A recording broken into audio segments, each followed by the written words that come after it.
हम हैदराबाद यूनिवर्सिटी के एक दलित छात्र की आत्महत्या की बात कर रहे हैं। जरूरी है कि हम ये जान लें कि पहले हुआ क्या था। अंबेडकर स्टूडेंट्स एसोसिएशन के छात्र नकुल सिंह साहनी की एक फिल्म है मुजफ्फरनगर बाकी है के दिखाए जाने का समर्थन कर रहे थे।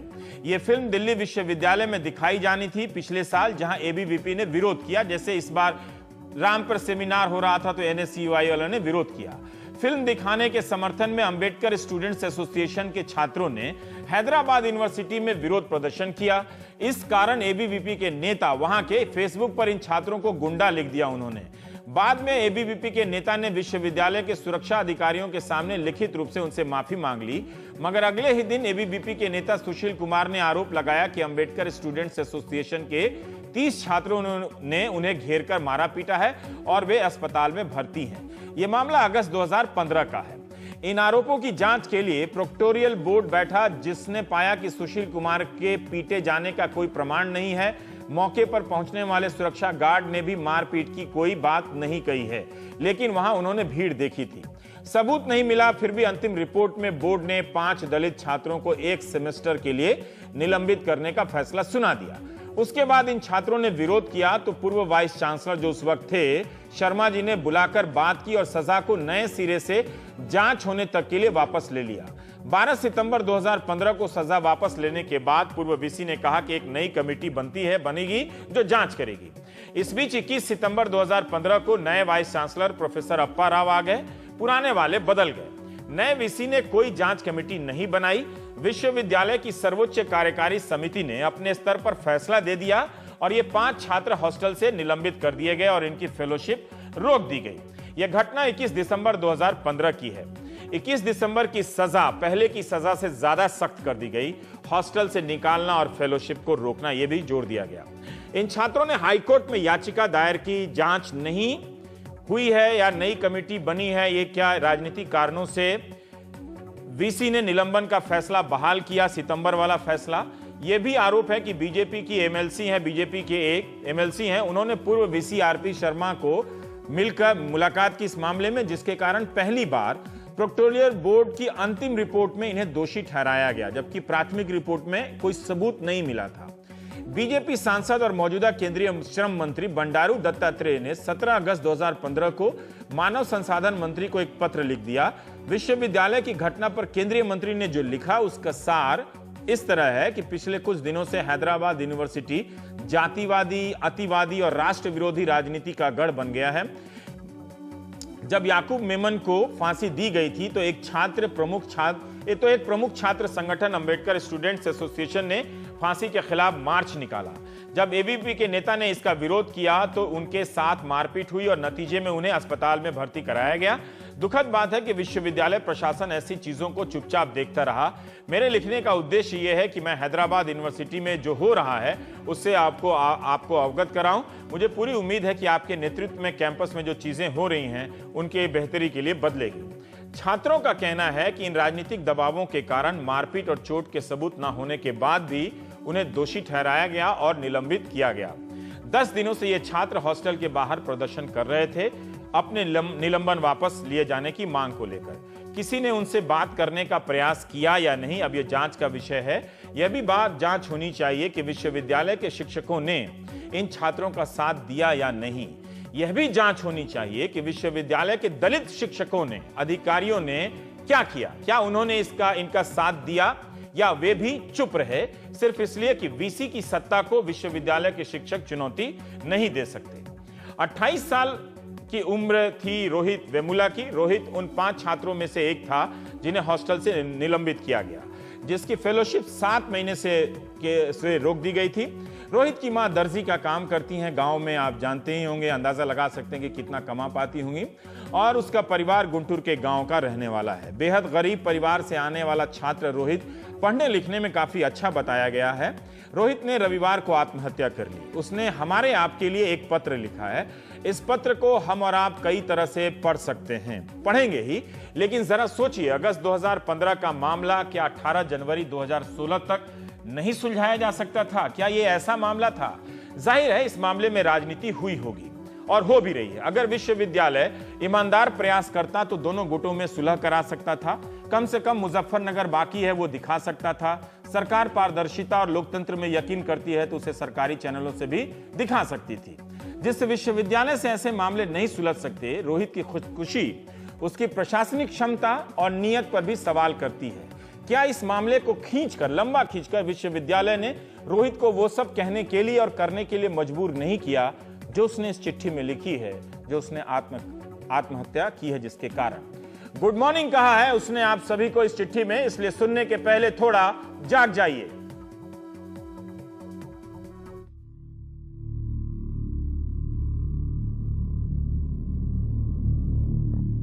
Good morning.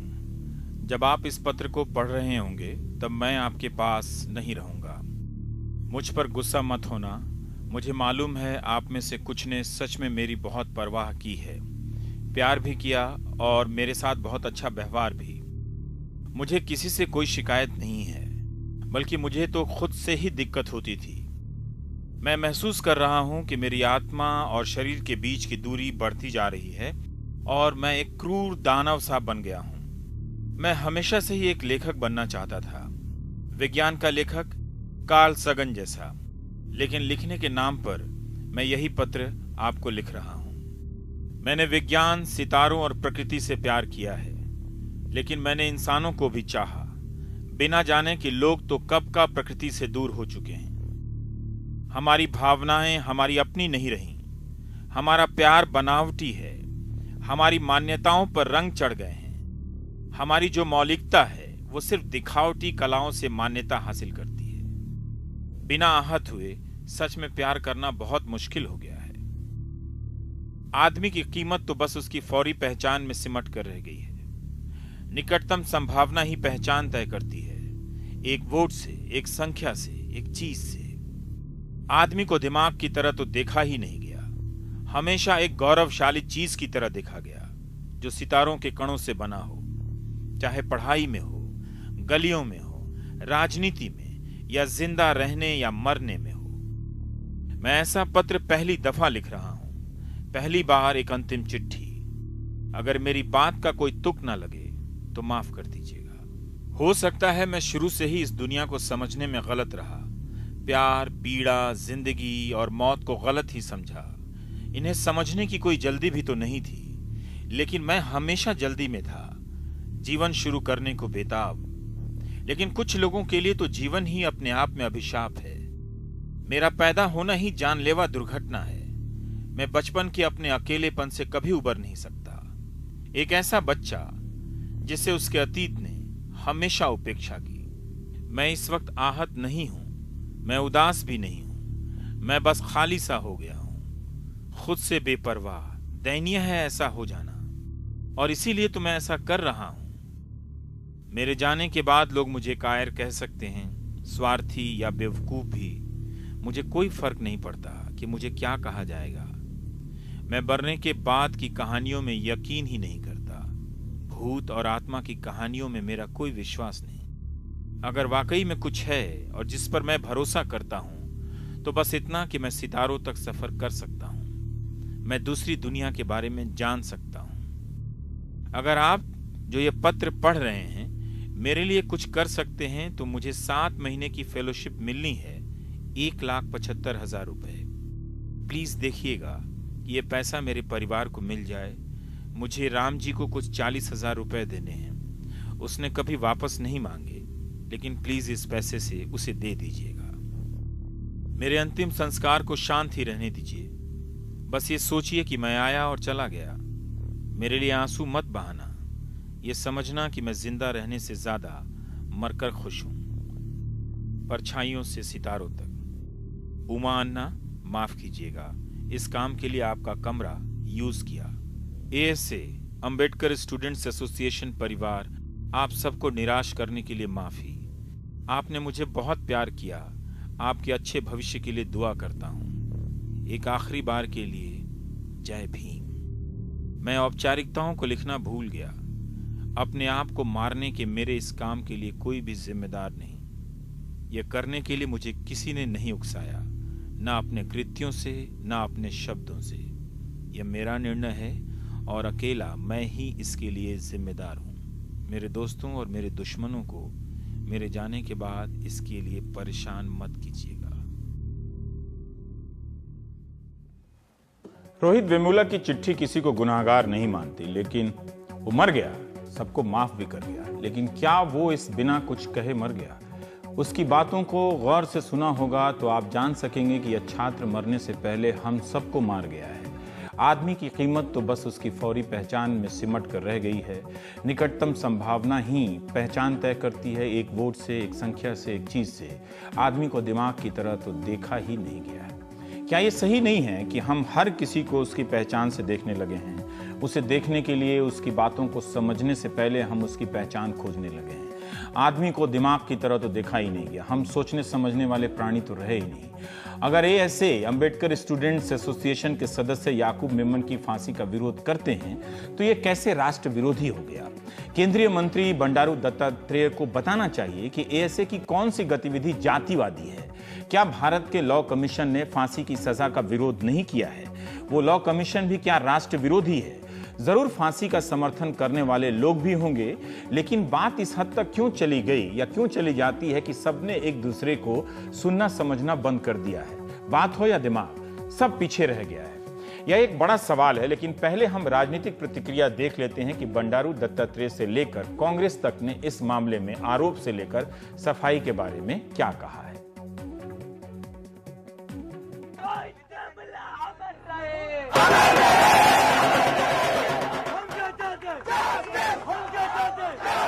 सेंट्रल यूनिवर्सिटी में जो दलित विद्यार्थी जो आत्महत्या कर ली है, उससे मेरे लेटर को कोई संबंध नहीं है। लेकिन जो यूनिवर्सिटी में जो शांति और अमन भंग करके anti social activities, anti national activities चल रहे थे और एबीवीपी कार्यकर्ताओं को बहुत मारकर पीट कर ये कर रहे थे, वो टाइम में उन्हें एबीवीपी लोग आकर एक रिप्रेजेंटेशन दिया। उसी रिप्रेजेंटेशन को मैंने मिनिस्ट्री को फॉरवर्ड किया।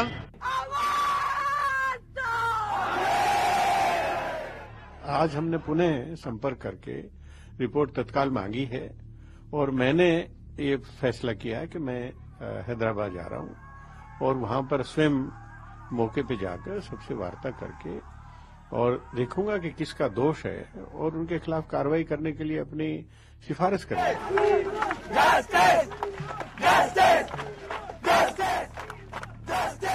मैं बस यही बोलना चाहूंगी, यही रिक्वेस्ट करना चाहूंगी both with Dattatreya ji and Smriti Irani ji कि आप इसको बिल्कुल राजनीति ना करें। आप एबीवीपी को सपोर्ट करेंगे तो करिए, पॉलिटिकल के तौर पे करिए, लेकिन यूनिवर्सिटी के पॉलिटिक्स में घुस के आप ऐसे काम ना कीजिए। और अभी 4 छात्र जो है अभी तक सस्पेंडेड है। मैं आपसे अपील करती हूँ, रिक्वेस्ट करती हूँ कि इन 4 छात्रों को प्लीज आप वापस ले लें। ये मेरा स्मृति जी से हम्बल रिक्वेस्ट है।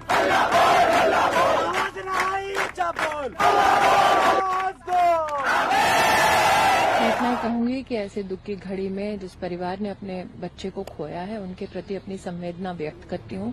मंत्रालय की ओर से 2 मेंबर हमने एक जांच कमेटी भेजी है जो यूनिवर्सिटी के हालात से हमें अवगत कराएगी। तो भली भांति इस बात से परिचित हैं कि सेंट्रल यूनिवर्सिटीज एक्ट 2009 के तहत पार्लियामेंट द्वारा पारित किया गया एक कानून है कि यूनिवर्सिटी में एडमिनिस्ट्रेटिव कंट्रोल यूनिवर्सिटी का ही रहेगा। सरकार का उसमें ना हस्तक्षेप है, ना सरकार उसको एडमिनिस्टर करती है। सवाल एबीवीपी या एएसए का नहीं है। आप किसी भी विश्वविद्यालय को ले लीजिए इस देश में, किसी भी सरकार के अधीन, वहां वीसी की ऐसी मनमानी चलती है कि संवाद की प्रक्रिया तब तक टाल दी जाती जब तक लाठी ना चले या छात्र को निकाल ना दिया जाए। इस मामले में आत्महत्या को शायद हो सकता है कि रफा दफा कर ही दिया जाए, रोहित की चिट्ठी, इसीलिए हम सबसे कोई उम्मीद नहीं करती है। कई संगठन अब रोहित की आत्महत्या को लेकर आंदोलित हैं। बंडारू दत्तात्रेय के खिलाफ भी SC/ST एक्ट के तहत FIR दर्ज की गई है। केंद्रीय मानव संसाधन मंत्री स्मृति ईरानी ने भी 2 सदस्यों की एक टीम हैदराबाद भेजने का फैसला किया है जो तथ्यों का पता लगाएगी। सोमवार को रोहित की आत्महत्या को लेकर तेलंगाना बंद का भी आह्वान किया गया, दिल्ली में भी प्रदर्शन हुए। लेकिन क्या सिर्फ रोहित ने आत्महत्या की है? 2013 के साल में हैदराबाद में छात्रों के बीच आत्महत्या की बढ़ती खबरों को टाइम्स ऑफ इंडिया लगातार रिपोर्ट करने लगा, जिसके आधार पर आंध्र प्रदेश हाई कोर्ट ने नेशनल लॉ कॉलेज नलसर के vice chancellor Faizan Mustafa, national law university जो है नलसर में, उनके वाइस चांसलर फैजान मुस्तफा की अध्यक्षता में 10 सदस्यों की एक कमेटी बनाई इस कमेटी का काम था कि आत्महत्या के कारणों का पता लगाए और रोकने के उपाय भी बताए। कमेटी ने पाया कि आत्महत्या करने वाले छात्रों में ज्यादातर दलित छात्र हैं, उनका प्रतिशत ज्यादा है। दलित छात्रों की पीएचडी की मौखिक परीक्षा का रिजल्ट 3-3 साल तक के लिए लटका दिया जाता है राज्य के अलग अलग विश्वविद्यालयों में। कुछ दलित छात्रों की पीएचडी परीक्षक एग्जामिनर के पास 1.5 से 2 साल तक पड़ी रह जाती है। विश्वविद्यालय भी परीक्षक पर जल्दी चेक कर भेजने का दबाव नहीं बनाते हैं। लिहाजा अन्य कारणों के अलावा यह सब मानसिक प्रताड़ना के कारण बन जाते हैं। जुलाई 2013 में आंध्र प्रदेश हाईकोर्ट ने इस कमेटी की रिपोर्ट पर आदेश दिए कि इसके सुझावों को राज्य भर के विश्वविद्यालयों में लागू कर दिए जाए। कुछ सुझाव हम उस रिपोर्ट से आपको बता रहे हैं कि जिसमें कहा गया था उस कमेटी की रिपोर्ट में कि जिस तरह से रैगिंग को लेकर कमेटियां बनी हैं विश्वविद्यालयों में, उसी तरह से एक कमेटी बने जो छात्रों के अकादमिक और भावनात्मक तनाव पर नजर रखेगी। अब हैदराबाद यूनिवर्सिटी में है या नहीं मुझे मालूम नहीं। आत्महत्या की घटना के बाद हर विश्वविद्यालय एक इंटरनल कमेटी, आंतरिक कमेटी बनाएगा जिसमें कमेटी बनेगी हर विश्वविद्यालय में, जिसमें SC, ST, OBC और अल्पसंख्यक समुदाय का प्रतिनिधित्व होगा। अनुशासन समिति का निलंबन जैसा कोई भी फैसला विश्वविद्यालय सिर्फ अपने स्तर पर नहीं लेगा। उस फैसले को छात्र ग्रीवांस कमेटी के पास भी भेजा जाएगा, उसके बाद ही अंतिम फैसला लिया जाएगा। छात्रों की ग्रीवांस कमेटी में छात्र का प्रतिनिधित्व अनिवार्य होगा। जब छात्र इन फैसलों के खिलाफ अपील करेगा तो उसकी सुनवाई के लिए विश्वविद्यालय में, हर विश्वविद्यालय में एक ombudsman होगा। जिला जज ही ombudsman होगा, ना कि VC का कोई अपना आदमी। अब पता करना होगा कि क्या हैदराबाद यूनिवर्सिटी या आंध्र प्रदेश और तेलंगाना विश्वविद्यालयों में आंध्र प्रदेश हाई कोर्ट के आदेश के मुताबिक कोई ombudsman है जहां छात्र अपील कर सकते थे। नलसर लॉ यूनिवर्सिटी ने अपने यहां तो ombudsman नियुक्त किया है, लेकिन यह पता करने का मामला है ही कि क्या राज्य के विश्वविद्यालयों ने हाईकोर्ट के आदेश को अपने यहां लागू किया है या नहीं। हाईकोर्ट के आदेश के मुताबिक हैदराबाद यूनिवर्सिटी में क्या निलंबन के मामले की सुनवाई पारदर्शी तरीके से की गई जैसा कि कमेटी ने सुझाया है, यानी छात्र ग्रीवांस कमेटी में उसे भेजा गया, उसमें छात्रों का कोई प्रतिनिधित्व था या नहीं। जो मीडिया में रिपोर्ट आ रही है उसके हिसाब से तो फैसला एग्जीक्यूटिव कमेटी ने किया, जो सर्वोच्च संस्था विश्वविद्यालय में मानी जाती है। मीडिया की खबरों से नहीं लगता कि विश्वविद्यालय में कोई ombudsman रहा होगा जो 5 छात्रों की अपील पर सुनवाई कर रहा होगा। रोहित की आत्महत्या का सवाल सिर्फ उसके निलंबन की घटना तक सीमित नहीं है। हमारे विश्वविद्यालयों में आत्महत्या और दलित छात्रों की खुदकुशी के सवालों पर वैसी तत्परता या संवेदनशीलता नहीं दिखती जो दिखनी चाहिए। हिंदू अखबार की एक रिपोर्ट है, घटना है 10 जनवरी 2002 की, लेकिन जिस रिपोर्ट की बात मैं कर रहा हूं उसे हिंदू ने मार्च 2002 में छापा था। हैदराबाद यूनिवर्सिटी के ही कई वरिष्ठ छात्र अपने चीफ वार्डन के पास जाकर हॉस्टल की समस्या को लेकर मिले और सवाल करने लगे कि क्यों एक दलित वार्डन को डिमोट कर उन्हें गार्डनिंग और सैनिटेशन का काम दिया गया है, मेस के चार्ज क्यों बढ़ाए गए हैं। इन सब पर बात होती गई और रिपोर्ट के अनुसार जब बात बढ़ गई तो चीफ वार्डन ने उन्हें निकल जाने के लिए कह दिया। अगले दिन VC ने कार्यकारी समिति के सदस्यों को बुलाकर चीफ वार्डन से रिपोर्ट पेश करने के लिए कहा। समिति ने फैसला लेकर 10 दलित छात्रों को हमेशा के लिए विश्वविद्यालय से रस्टिकेट कर दिया, निकाल दिया। कॉलेज ने इन छात्रों पर हिंसा के मामले भी पुलिस में दर्ज करवाए। 12 जनवरी 2000 की शाम एक फैक्ट फाइंडिंग कमेटी टीम आई जिसने देखा कि 30 छात्र पार्क में जमा, ये सब मैं उस रिपोर्ट के आधार पर बता रहा हूं, और इस नाइंसाफी का विरोध कर रहे हैं। छात्रों ने कहा कि वार्डन और छात्रों के बीच कहासुनी हुई, लेकिन वार्डन ने उनका कॉलर पकड़ लिया और गालियां देकर बाहर कर दिया। जब तक जांच नहीं होती है आप इतने छात्रों को कैसे निकाल सकते हैं। जिन छात्रों को निकाला गया, यानी 10 छात्रों में से कई तो वहां थे भी नहीं, लेकिन जितनों को भी निकाला गया वे सभी दलित थे। छात्रों ने कहा कि इसलिए यह फैसला जातिवादी लगता है। यही नहीं, निकाले गए सभी छात्र अंबेडकर स्टूडेंट एसोसिएशन से सदस्य थे। मीडिया की रिपोर्ट के अनुसार उस वक्त चीफ वार्डन भी प्रोफेसर अप्पा राव थे जो इस वक्त VC हैं। 2002 में जिन 10 छात्रों को निकाला गया उनके बारे में हिंदू अखबार ने लिखा है कि 10 में से 5 दलित छात्रों ने UGC की फेलोशिप की परीक्षा पास की थी। 2 छात्रों ने इंटरनेशनल जर्नल में अपना पर्चा लिखा था। एक छात्र अपने कॉलेज में, स्नातक कॉलेज में जहां से उसने BA किया था, वहां वो प्रथम स्थान पाया था उसने। और सभी 10 छात्र खेतिहर मजदूर, गरीब खेतिहर मजदूर के बच्चे थे। इतनी गरीबी से गुजर कर आए इन दलित छात्रों के अकादमिक पृष्ठभूमि पर हिंदू अखबार ने भी कोई सवाल नहीं किया है। बताया गया उस रिपोर्ट में कि इस स्तर के योग्य छात्रों को मेस चार्ज हॉस्टल का जो खाने पीने का जो चार्ज होता है और दलित वार्डन को डिमोट करने के सवाल करने पर हमेशा के लिए निकाला गया।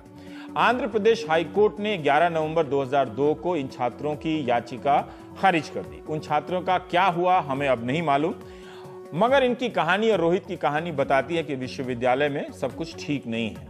रोहित का पत्र किसी को जिम्मेदार भले ना कहता हो, दुश्मनों को भले ही माफ कर देता हो। शायद इसलिए वो कब तक और किस से लड़ता रहे। शायद वो इस दुनिया से थक कर पार होकर दूसरी दुनिया को जाकर जानना चाहता हो, सितारों तक की यात्रा करना चाहता हो।